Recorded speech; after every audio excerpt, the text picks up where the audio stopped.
hampir ke seluruh Indonesia dibagi. Apa emang ini mau nyalon presiden gitu?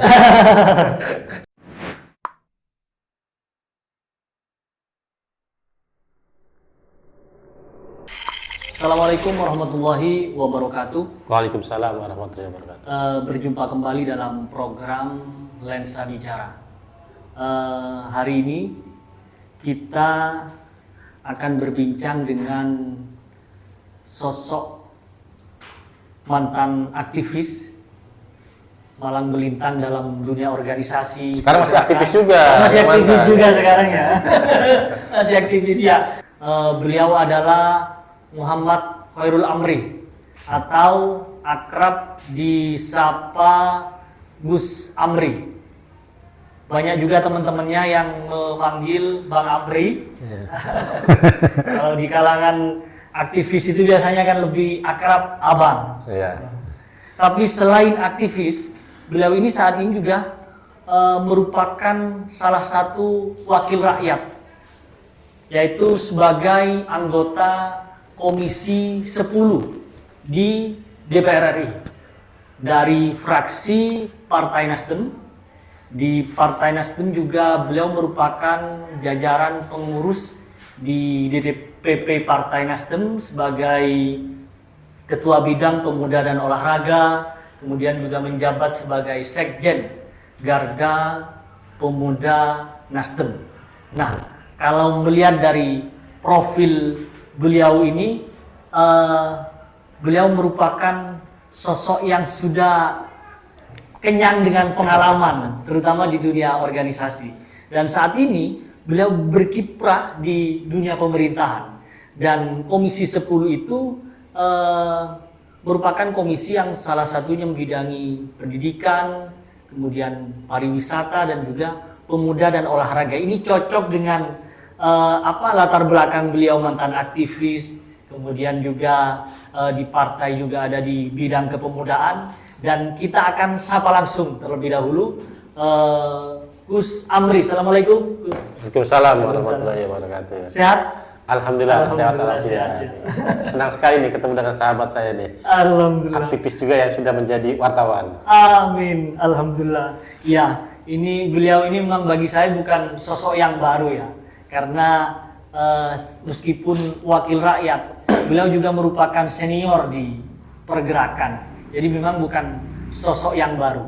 Nah, ini mohon maaf Gus, di tengah kesibukan aktivitas saya ini mengganggu waktu jenengan dulu ini. Sama sekali tidak mengganggu. Sama sekali tidak mengganggu ya. Iya.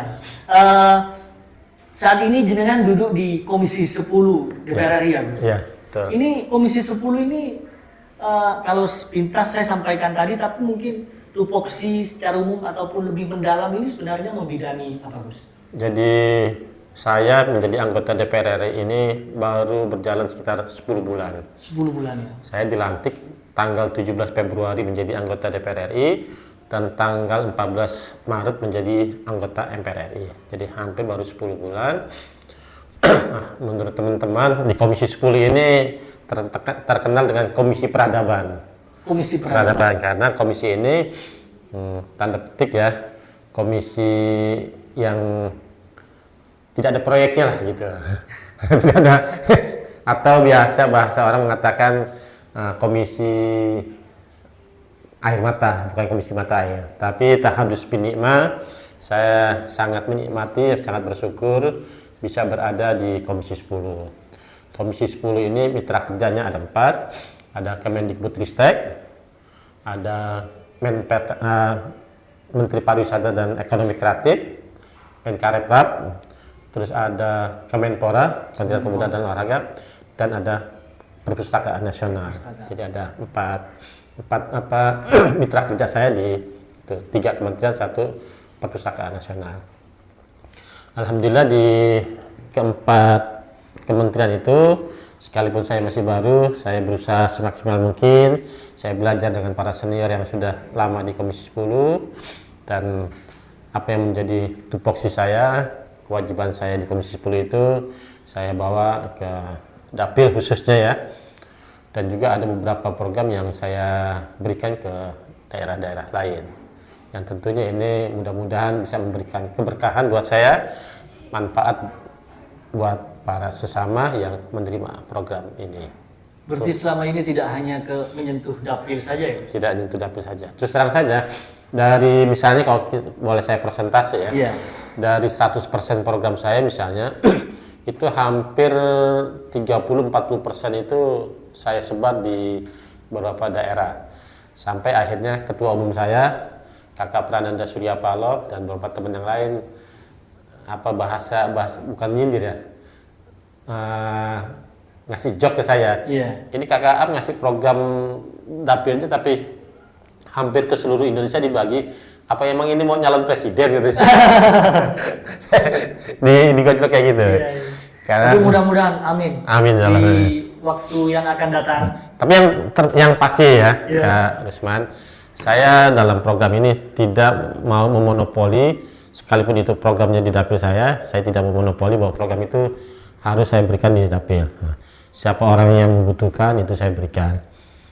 Beberapa hari yang lalu ketika saya rapat pendapat umum dengan teman-teman korban Kanjuruhan, supporter Kanjuruhan, dengan beberapa keluarga korban juga yang dipimpin langsung oleh Wakil Ketua DPRD Kota Malang. Alhamdulillah saya juga atas nama kemanusiaan untuk para korban yang terdampak langsung maupun yang tidak, yang misalnya orang tuanya meninggal akhirnya dia menjadi yatim, saya memberikan program beasiswa itu sebanyak 500 orang siswa untuk SD, SMP, SMA, dan 10 orang untuk program beasiswa mahasiswa. Itu rata-rata korban Kanjuruhan dan berKTP Malang Raya kan? Malang Raya apa luar juga semuanya? Ya itu nanti pengelolaannya saya berikan sepenuhnya kepada teman-teman di Malang. Oh iya. Kan banyak juga yang misalnya dari daerah lain yang dia kebetulan jadi korban di situ dan itu terdata di teman-teman Aremania, ya saya berikan.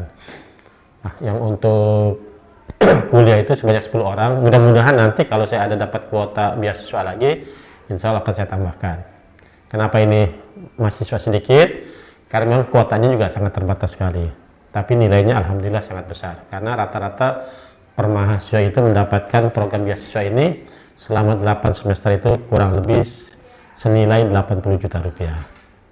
Selama kuliah. Ya. Luar biasa. Dan itu di luar dapil ya, Luar Malang dapil. Raya itu. Kan jenengan ini dapilnya Pasuruan Probolinggo ya? Kota Kabupaten Pasuruan, Kota Kabupaten Probolinggo. Ya, karena saya politisi yang berlatar belakang santri, saya dibesarkan di dunia pondok pesantren, saya masih sangat hakul yakin tentang apa yang namanya nilai keberkahan. Sekalipun misalnya secara politik ya, secara politik kan saya berikan beasiswa ini, program saya ke dapil lain kan tidak berefek positif buat saya kan, tapi saya yakin ada keberkahan. Doa dari keluarga-keluarga kita yang mendapatkan beasiswa dari saya, insya Allah dia akan mendoakan saya dan saya akan dapat keberkahan dari itu semua. Saya yakin itu. Mudah-mudahan doanya dijabah itu. Amin ya Allah. Ya, luar biasa perbincangan kita ini baru membuka dengan Gus Amri ini.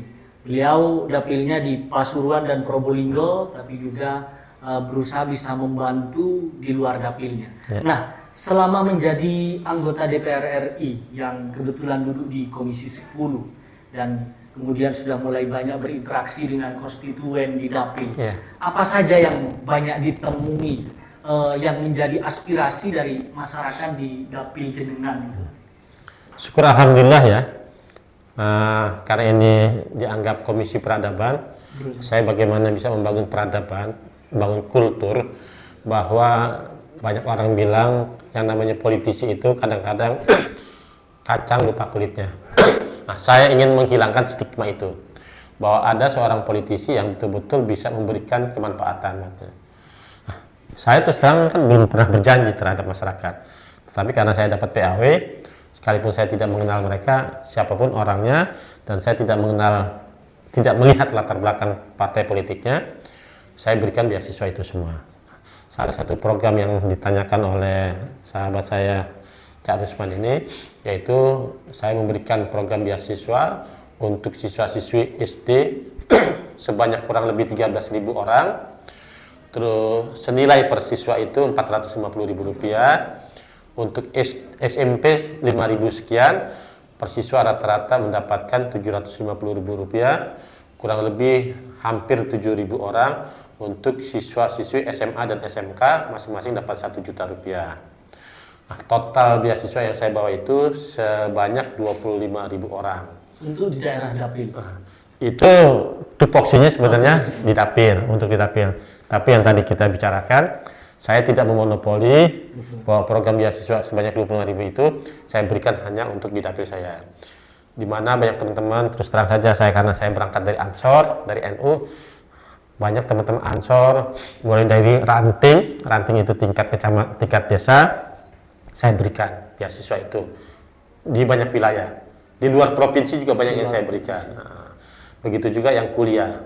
Banyak saya berikan beasiswa ini untuk sahabat-sahabat kita yang membutuhkan, yang dia keluarganya fakir miskin, yatim piatu, sekalipun itu bukan di dapil saya berikan mereka. Jadi saya tidak mau monopoli beasiswa itu. Nah, hal-hal lain yang sering saya dapatkan saat ini lagi rame-ramenya tentang rekrutmen guru honorer. Karena saya juga berada di Komisi Pendidikan dan itu menjadi tupoksi saya berusaha berjuang semaksimal mungkin dan saya siap mendedikasikan, memberikan yang terbaik buat sahabat-sahabat saya, keluarga besar guru honorer yang saat ini sedang berjuang mendaftar ke P3K. Jadi saya terus terang, sahabat Rusman, sangat keras sekali dengan Mas Nadiem. Tapi kerasnya saya ini bukan dalam rangka menyalahkan Mas Menteri dan seluruh struktur yang ada di kementerian. Tapi bagaimana kita bisa mencari win-win solution, apa yang telah menjadi kebijakan kementerian ini, apakah sudah cocok dengan di lapangan. Kalau memang tidak cocok di lapangan, saya minta kepada Mas Menteri untuk tidak malu-malu bisa merevisi tentang kebijakan itu. Nah, beberapa hal yang menurut saya kurang pas, saya dalam hal ini sejak awal saya masuk di Komisi 10, saya membagi ada 3 klasterisasi persoalan rekrutmen guru-guru honorer menjadi ikut program P3K. Yaitu saya membagi klaster A yaitu wilayah Jawa dan Sumatera. Klaster B yaitu wilayah Kalimantan dan Sulawesi. Klaster C itu wilayah Papua Barat, Maluku Utara dan NTT. Mohon maaf, klasterisasi ini bukannya kita atau saya menafikan tentang apa yang menjadi kekayaan alam atau hasanah keintelektualan teman-teman di klaster B dan klaster C, bukan, tidak ada maksud itu. Tapi yang saya lihat adalah pada wilayah misalnya infrastruktur yang sangat terbatas. Kita tahu teman-teman kita, saudara kita di wilayah Papua misalnya, dia mau ngajar dari rumah ke tempat sekolahnya itu jalan puluhan kilometer. Satu itu infrastruktur jalan, belum lagi persoalan wifi, sinyal yang sangat terbatas. Nah, saya mengusulkan kepada Mas Menteri bahwa ketika rekrutmen itu harus ada klasterisasi itu, jangan disamakan. Misalnya wilayah A yang meliputi Jawa dan Sumatera itu, misalnya standar nilainya 80, misalnya ya. Nah, klaster B, klaster C itu tidak harus sama dengan harus 80. Kalau harus sama-sama 80, disitulah menurut saya adanya ketidakadilan. Nah, kalau di klaster A 80, lah klaster B juga harus turun 70 misalnya. Klaster C itu harus 60. Kenapa ya? Karena infrastruktur dan segala macam yang sangat terbatas. Nah, itu yang saya usulkan, persoalan nilai. Yang kedua yang saya usulkan adalah bagi guru-guru kita, para pahlawan pejuang tanda jasa ini, kalau sudah mendedikasikan dia lebih di atas 15 tahun, apalagi yang 15 tahun itu ada di wilayah klaster C, itu tidak harus ikut tes. Dia harus sudah semestinya diangkat. Karena kalau yang klaster C misalnya dia ikut tes, disandingkan dengan teman-teman yang di klaster A yang fasilitasnya segala sesuatunya lengkap kan agak nervous juga kan. Nah, ini saya kira harus ada kebijakan khusus. Yang ketiga usulan saya itu, bagi guru-guru yang diterima di program P3K ini itu tidak harus pindah ke sekolah tempat dia mengajar. Kenapa? Karena saya memberikan contoh di Indonesia ini, sebelum Indonesia lahir itu sudah ada 2 organisasi besar. Banyak juga organisasi-organisasi yang lainnya. Mohon maaf yang saya sebut misalnya ada NU dan Muhammadiyah. 2 organisasi besar ini sebelum Indonesia lahir dia sudah berjuang di dunia pendidikan. Ada PGRI, ada Kosgoro, ada yayasan-yayasan lain. Kalau dia misalnya punya guru, sudah mengabdikan dirinya dan dia sudah menjadi guru senior di situ, harus ketika dia daftar di P3K kan dia harus pindah ke sekolah lain. Saya kira ini 2 lembaga ini sangat dirugikan. Belum lagi kalau saya sudah bertemu dengan beberapa kepala sekolah di sekolah luar biasa. Sekolah-sekolah luar biasa ini mereka sangat berharap guru-gurunya yang diterima di program P3K tidak harus pindah. Karena sekolah SLB ini guru-gurunya bukan hanya membutuhkan kepintaran, kecerdasan, tapi juga ketelatenan, kesabaran yang lebih jauh ketimbang guru-guru yang lain di sekolah yang lain. Seperti itu. Iya, itu memang yang sering terjadi kan, karena biasanya mereka itu mendaftar berdasarkan formasi adanya di sini. Betul. Sehingga kan ketika keterima awalnya ngajar di sini pindah. Program yang lainnya di saya kan Kementerian Pariwisata. Oh iya. Nah, saya juga sudah berjuang semaksimal mungkin. Bahkan saya ada menambahkan ya. Selama ini kan kita mengenal ada 2 destinasi wisata, yaitu destinasi wisata alam. Seperti kita ketahui, alam di kita sangat bagus sekali. Kalau di dapil saya ada Gunung Bromo, ada yang lain-lainnya ya. Ada destinasi wisata budaya juga, ada Candi Borobudur dan yang lain-lainnya. Nah, saya mengusulkan kepada pemerintah juga ada destinasi wisata religi. Nah, karena hemat saya saat ini dengan adanya desa wisata itu kekayaan alam di masing-masing desa itu banyak sekali tentang wisata-wisata religi. Apalagi di wilayah Jawa Timur kan, budaya ziarah kubur itu kan sangat tinggi sekali menghadapi bulan puasa, terus bulan Maulid dan bulan-bulan lainnya. Mereka sangat antusiasme untuk ziarah-ziarah kubur.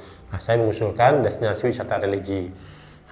Alasan lainnya adalah apapun agamanya di masing-masing daerah itu dulu bupati pertamanya itu selain sentral pemerintah dia juga menjadi sentral agama, jadi dia menjadi tokoh agama juga. Nah, saat ini kalau kita tidak rawat makam-makam mereka itu akan punah dan sejarah kita akan hilang. Makanya saya usulkan ada destinasi wisata religi. Ada 2 keuntungan saya kira kalau destinasi wisata religi ini kita ambil. Satu, bagaimana kita bisa meningkatkan nilai keimanan kita kepada Tuhan apapun agamanya ya. Yang kedua, nilai ekonominya juga akan kita bisa dapatkan. Semakin banyak orang yang ziarah di situ, banyak yang belanja, dan pasti tingkat ekonomi kehidupan di desanya tempat akan tumbuh subur. Yang ketiga yaitu program olahraga. Saya juga sudah bisa memberikan beberapa program di Dapit, bahkan di daerah-daerah lain yang membutuhkan itu peningkatan sarana prasarana olahraga. Dan saya juga banyak memberikan statement tentang apa yang menjadi kebutuhan kita di dunia olahraga ini. Ya, salah satunya di kasus Kanjuruhan itu, nah, teman-teman kita yang telah menjadi korban, saya juga ikut memberikan beasiswa untuk korban Kanjuruhan. Nah, program perpustakaan nasional saya juga alhamdulillah sudah berikan kesempatan sama teman-teman di perpustakaan nasional. Saya sudah disumbang 1 unit mobil perpustakaan keliling untuk di dapil saya di Kabupaten Probolinggo. Nah, mudah-mudahan apa yang menjadi program ini, sekalipun saya baru 10 tahun menjadi 10 bulan, ya.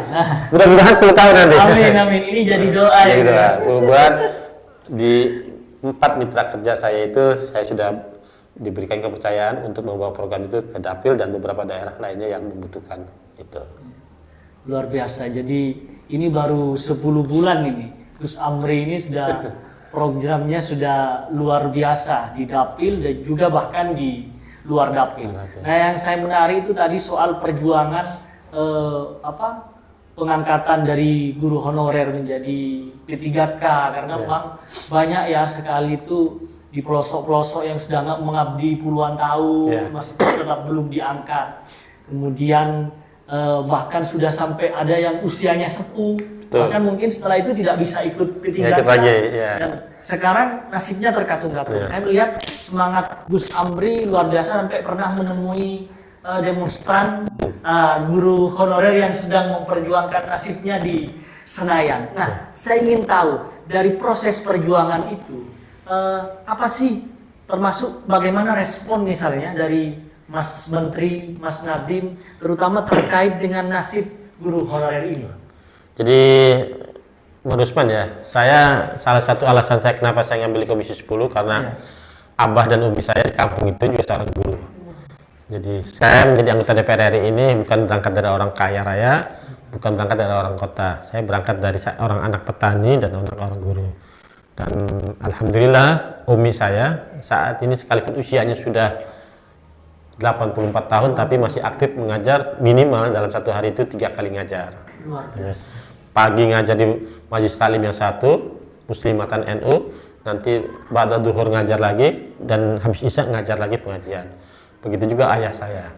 Ayah saya juga seorang pengajar, seorang pendidik, tapi sudah almarhum di tahun 2010 dalam usia 79 tahun. Jadi saya ngambil pelajaran dari situ. Jadi hal yang tadi Rusman bilang, saya juga tadi sahabat Rusman bilang juga saya dulu seorang aktivis dan juga sering demo juga dulu kan. Sering demo ya. Sekarang sudah ada demo ya. Sekarang sudah demo. Dan menemui pendemo. Makanya ketika ada teman-teman demo ke DPR, saya jadi gini ceritanya. Jadi ada teman-teman demo di DPR yang tergabung dalam Forum Guru Honorer se-Indonesia. Dia demo ke DPR.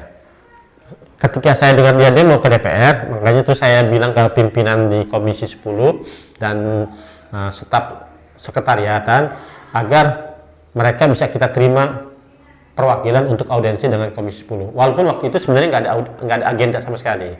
Saya minta untuk diterima. Kenapa? Karena saya teringat zaman demo dulu, kalau kita demo tidak ditemui, ini kan semakin sakit hati kan. Makanya karena saya sering demo, akhirnya walaupun itu tidak ada tembusan terlebih dahulu, akhirnya saya minta pimpinan untuk diterima audiensi perwakilan. Alhamdulillah akhirnya perwakilan dari yang demo itu diterima sebanyak 10 orang audiensi. Kita berdiskusi di situ. Dalam audiensi itu salah satunya adalah sahabat saya Ibu Anissa dari Sungai Wetan, Kecamatan Keraton, Pasuruan. Ketika selesai audiensi, saya diminta oleh teman-teman guru itu untuk menemui teman-teman yang demo di luar. Saya tanpa pikir panjang lagi, karena saya dulu sering demo, saya siap untuk ketemu teman-teman demo yang ada di halaman gedung DPR RI ya. Jadi juga aktivisnya belum hilang. Jadi dan disitulah sahabat Rusman ya. Kalau anggota dewan nemuin anggota yang teman-teman demo itu kan ada protapnya. Ya saya juga menghargai teman-teman Pamdal ya, karena khawatir ada apa-apa dengan anggota DPR. Tapi saya yakin aja mobil yang disiapin oleh Pamdal itu yaitu semacam mobil golf, saya nggak pakai. Saya ikut mobil Pamdal, bak terbuka bersama teman-teman DPR. Itu saya lihat juga itu ya. Dan ketika ditawarin saya disuruh duduk di depan pun saya tolak. Saya lebih baik happy duduk bersama-sama di luar. Biar saya ikut merasakan bahwa apa yang telah menjadi perjuangan guru, ya guru-guru se-Indonesia itu juga bagian perjuangan dari abah dan umi saya. Kayak gitu. Jadi saya happy aja, enak aja. Dan beberapa hari yang lalu ketika saya turun dapir, saya kumpulkan teman-teman guru honorer se-Jawa Timur bertempat di Probolinggo dan di Pasuruan. Hasil dari rumusan pertemuan itu kemarin ada raker dengan Kemendikbudristek, Mas Nadiem, saya langsung berikan rumusan-rumusan daftar isian masalah dari pertemuan itu saya berikan kepada Mas Nadiem. Saya kira walaupun itu wilayahnya Jawa Timur, tapi itu representatif dari rumusan daftar isian masalah seluruh Indonesia seperti yang saya dapatkan ketika mereka demo ke Jakarta. Mudah-mudahan saja apa yang menjadi perjuangan para guru ini bisa menjadi kebijakan tersendiri buat Mas Nadiem dan kementerian terkait agar perjuangan guru ini segera terwujud dan mereka menjadi ASN. Kenapa? Karena kebijakan ini, Mas Rusman ya, itu tidak berdiri sendiri di Kemendikbudristek. Di situ ada Kemendagri, terus masalah keuangannya ada Kemenq, terus pengangkatan pegawainya juga ada di Kemenpan RB, terus ada di Badan Kepegawaian Negara BKN, dan ada di Kemendikbudristek. Jadi kita minta kepada kementerian terkait untuk membuka diri bisa menerima para guru-guru honorer ini menjadi ASN. Ya betul tadi kata Bang Rusman, kalau berlarut-larut nanti sampai hari mereka masa pensiun kan. Betul. Nah, ini sangat merugikan para guru-guru kita. Jadi luar biasa ya perjuangannya. Nah, dari yang menjadi aspirasi poin yang disampaikan ke Menteri Mas Nadiem itu, Bang Aam, apa sih kira-kira yang menjadi poin mendasar atau krusial masalah dari guru selain dari misalnya soal pengangkatan dari honorer menjadi P3K? Yang menjadi persoalan juga adalah masalah formasi guru-guru. Formasi guru-guru. Banyak formasi guru-guru yang di kabupatennya tidak ada. Misalnya formasi guru bahasa Inggris misalnya. Bahasa Inggris, itu di situnya tidak ada. Nah, di dalam pertemuan kemarin, raker kemarin, saya juga minta kepada Mas Nadiem sesuai dengan apa yang menjadi janjinya Mas Nadiem di depan Presiden ketika acara hari ulang tahun PGRI, bahwa ketika di daerah tidak ada formasinya, maka akan disiapkan formasi itu di Kementerian Pusat. Nah, saya janji itu, mudah-mudahan ini juga bisa terrealisasi dan Mas Nadiem juga bisa komunikasi dengan kementerian terkait bahwa apa yang menjadi janjinya Mas Nadiem memberikan formasi di guru-guru yang belum mendapatkan formasi itu bisa segera terwujud. Seperti itu, persoalan formasi. Gimana respon Mas Menteri waktu itu? Mungkin ada respon khusus terhadap aspirasi yang disampaikan itu? Saya menilai dari sambutannya, terus gestur tubuhnya ya.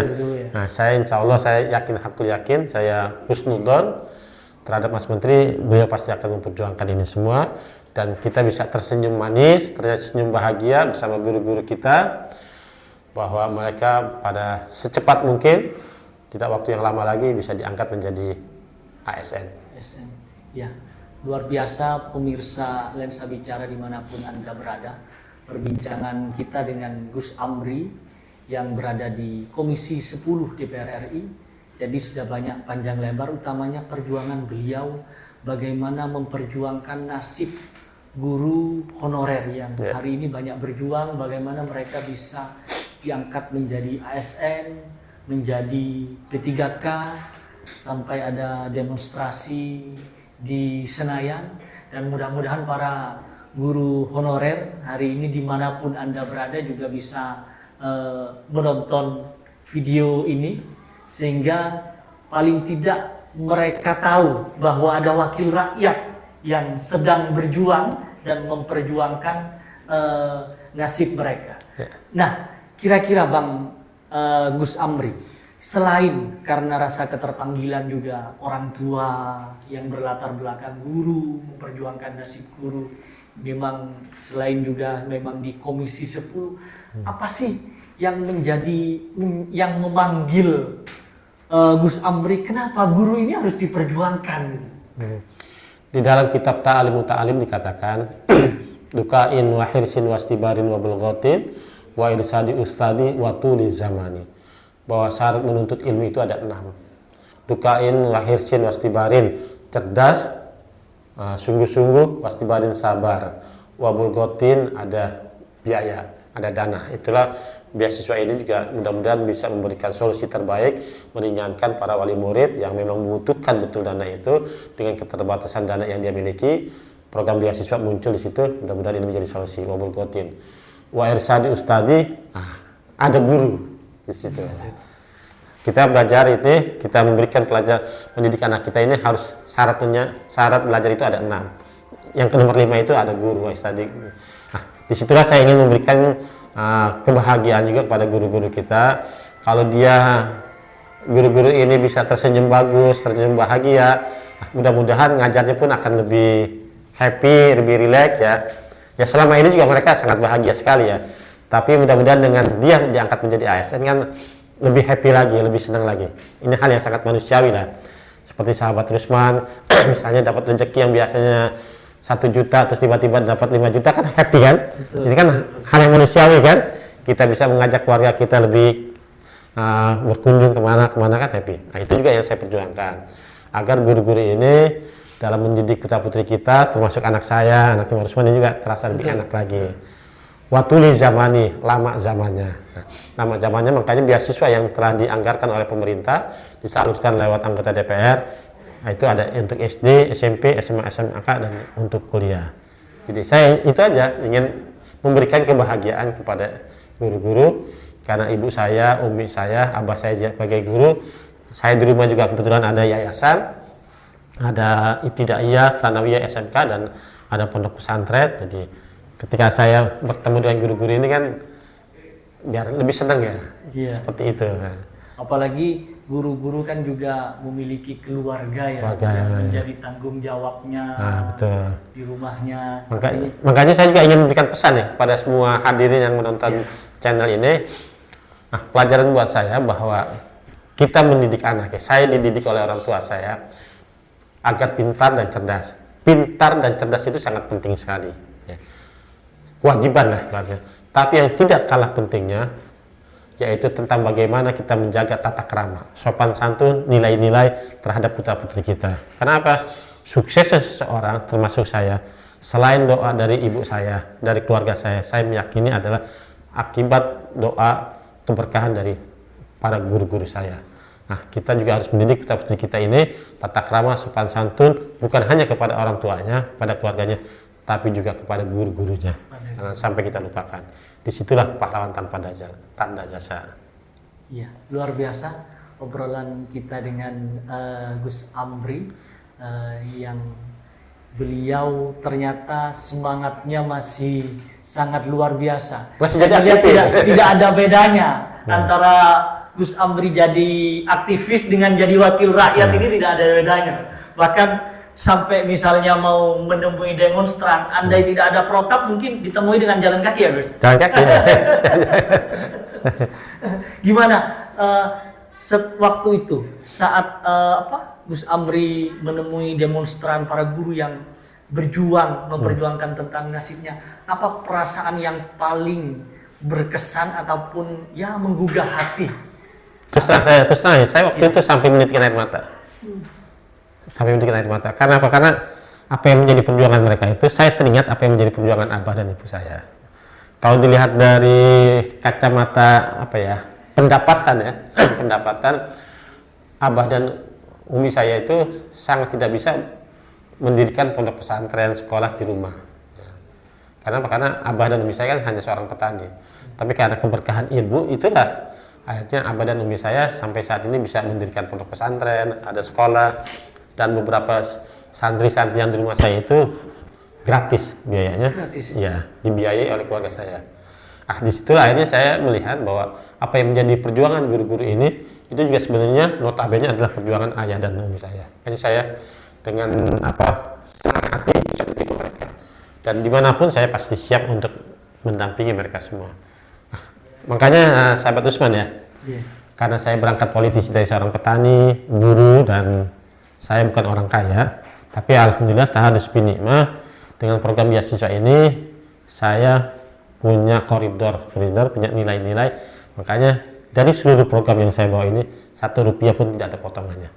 Haram hukumnya buat saya memotong program beasiswa itu, baik yang SD, SMP, SMA itu saya tidak, 1 rupiah pun tidak saya potong. Kalau saya mau ngambil rezeki dari situ, itu bisa saja dapat misalnya 3, 4, 5 miliar pasti saya dapat. Tapi saya meyakini itu tidak akan berkah. Kalau sudah tidak ada keberkahan, itu menjadi sebuah madorot buat kita. Makanya saya ngalap berkah saja dari orang tua saya dan dari guru-guru yang notabene guru-guru honorer itu juga menjadi bagian guru saya juga. Jadi saya menganggap mereka itu sekalipun mungkin usianya lebih dari saya, mereka juga adalah guru saya. Seperti itu. Guru itu abadi ya? Abadi. Abadi. Ya. Tidak ada Mantan masanya, guru. tidak ada mantan guru Tidak ya? ada mantan guru. Jadi sampai kapanpun mungkin Gus Aam gurunya yang waktu SD sampai sekarang kalau ketemu tetap guru ya? Tetap guru. Dan saya selalu sambangi. Ada enggak dari guru-guru Gus Aam entah yang SD, yang SMP, yang SMA yang hari ini juga statusnya masih Hampir rata-rata. masih belum ASN? Banyak sekali. Banyak sekali. Banyak sekali. Banyak sekali. Dan pernah ada yang juga menyampaikan aspirasi? Banyak sekali. Banyak sekali. Saya setiap pulang ke rumah itu saya selalu menyempatkan diri untuk sambang ke guru-guru saya. Baik guru saya yang kalau banyak juga guru saya yang sudah meninggal ya, seperti guru saya Ustadz Mahmud, Ustadz Rusdi, Ustadz Asmuni Ahmad, Ustadz Sahrul Rodi. Nah itu mereka guru-guru saya waktu saya di ibtidaiyah, mereka sudah meninggal semua, ya saya ikut sambang ke istri-istrinya untuk berbagi kebahagiaan, karena dulu mereka, aduh saya jadi sedih juga nih, mereka dulu belum bisa melihat apa saya berhasil seperti ini. Nah, makanya ketika saya sudah berhasil menjadi anggota DPR, saya sambang ke istrinya, ya sedikit bawa oleh-oleh kan, yang penting berbagi kebahagiaan buat guru-guru saya itu lewat keluarga-keluarga yang sudah ditinggalkan kayak gitu. Dan baru hanya hari kemarin saya pulang, kebetulan Ibu Muhimah itu salah satu guru di yayasan saya, mereka juga belum mendapatkan ASN dan sudah kurang lebih 20 tahun ngajar di saya, kemarin meninggal.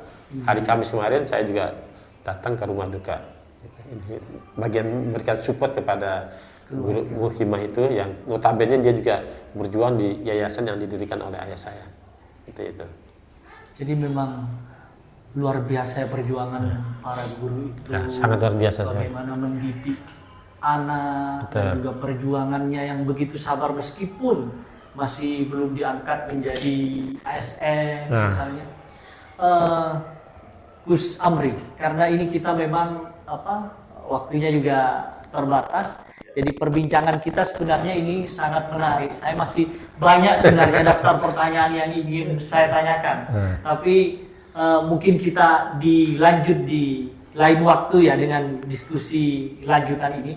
Tapi sebelum kita mengakhiri perbincangan kita, terutama dengan yang berkaitan dengan tupoksinya jenengan di Komisi 10, utamanya yang saat ini sedang berjuang memperjuangkan bagaimana nasib guru honorer menjadi ASN. Nah, apa sih yang paling berkesan dari proses perjuangan itu ataupun tentang seorang sosok guru bagi Gus Amri itu seperti apa? Sekaligus mungkin juga nanti closing statement. Guru buat saya ya, saya punya kalimat baru. Kalau dulu dianggap guru tanpa tanda jasa, tapi dengan perjuangan guru saat ini yang kurang mendapatkan penghargaan, boleh dong saya bilang guru tanpa tanda penghargaan. Guru tanpa tanda penghargaan. Nah, mudah-mudahan ini bisa menyentuh Mendikbudristek dan kementerian yang lain.